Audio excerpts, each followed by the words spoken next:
these companies do have the power to come back before we make a decision and to submit some revised proposals meeting certain criteria.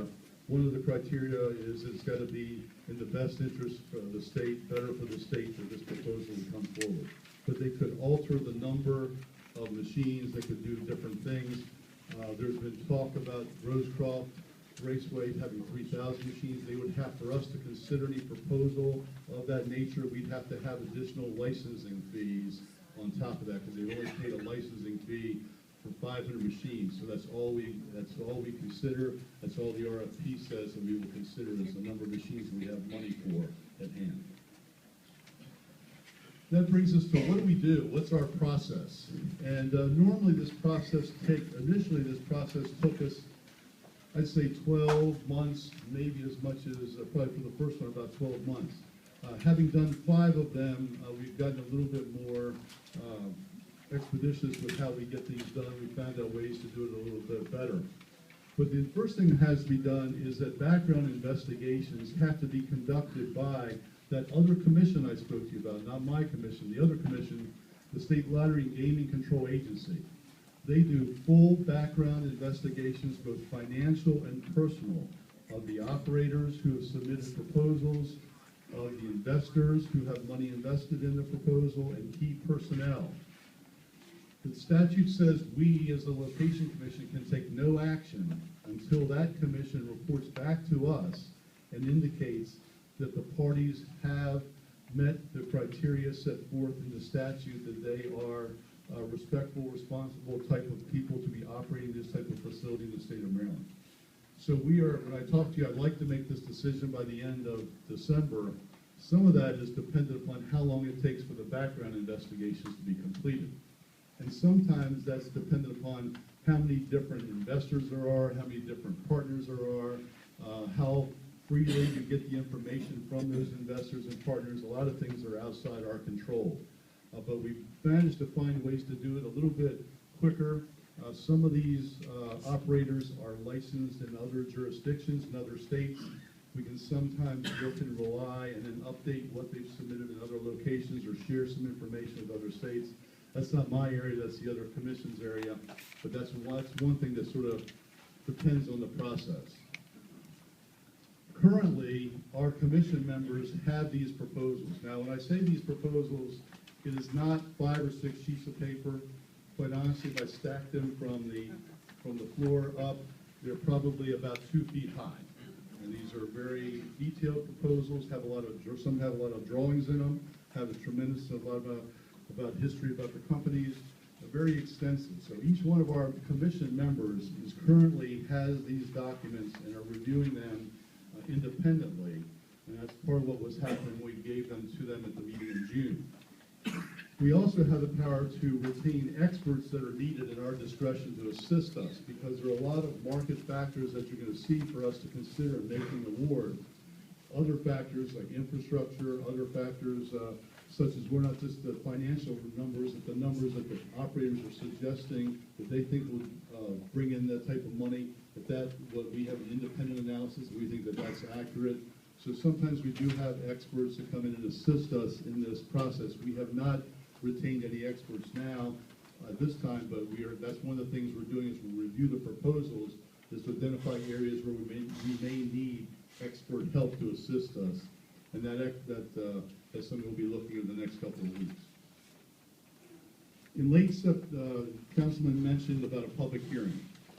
In late September or early October, we will have public hearings, which will provide an opportunity for members of the public to come to make comments and regarding the facility and their thoughts and comments about it. It's not just it's sort of like what we're here tonight, but I'll go through what happens. On that same day, we, the commissioners, with the proposed operators, will visit each of the sites. At the site, they will go through and talk to us about what they plan on building at what location, where the access roads would be, where the entrances would be, where the garage would be, things of that nature. If there's a hotel associated with other facilities, where those would be located. So we actually make a site visit with the operators, and they provide that and show us all that information. Later that evening, normally we do that sometimes in the early afternoon or middle afternoon. Then later in the evening, and it's normally going to be around 5:30 or 6 o'clock, because we don't want, you want to make sure everybody has a chance to get there and not do it during your work days. We will have a public hearing. At that public hearing, the operator will stand before the commissioners, like I am before you tonight, and they will make a presentation, public presentation about their proposal. The commissioners will have an opportunity to question the operators publicly about questions or issues or items that we saw we want some clarification on, to have that presented to us publicly. There are not questions and answers from the audience, it's just from the commissioners. After that portion of the program, though, we will have a public hearing where we will let anyone who is there come forward and have an opportunity to speak. Quite honestly, it could be limited to how much time you have. We urge you, if you're with an association or a group, that you maybe have a spokesperson, and maybe you stand up and show who's all there from your group if you have one spokesperson. I don't know how many people are here tonight. Somebody said that this capacity is 200, so it might be, I won't say it for fire regulations, there's more than 200 here. But if we gave everybody here tonight 2 or 3 minutes, we probably, my estimation is that'd be about 6 hours of testimony. We probably are not going to allow 6 hours of testimony. We also, because we have 3 locations to consider, we'll be doing 3 site visits and also 3 public hearings. And when we have the public hearing, each public hearing is on that particular site. So if we're doing a public hearing on National Harbor, for example, people will be testifying about National Harbor, not necessarily the other 2 sites under consideration. We're debating now how to do that. Do we do 3 consecutive nights? Do we do 1 a week for 3 consecutive weeks? We think it's impossible to do 3 in 1 day. Particularly looking at the crowd, I think it'd be impossible to do 3 in 1 day. So we're trying to work with the commissioners and their schedules to get their preference about how we go and do this process. Our commissioners are spread out throughout the state of Maryland. I live in Harford County, so for me to come here is probably an hour, lucky an hour and a half, maybe hour and 45 minutes. Delegate Poole, former Delegate Poole that the councilman served with is from Hagerstown. Certainly takes him a while to get here.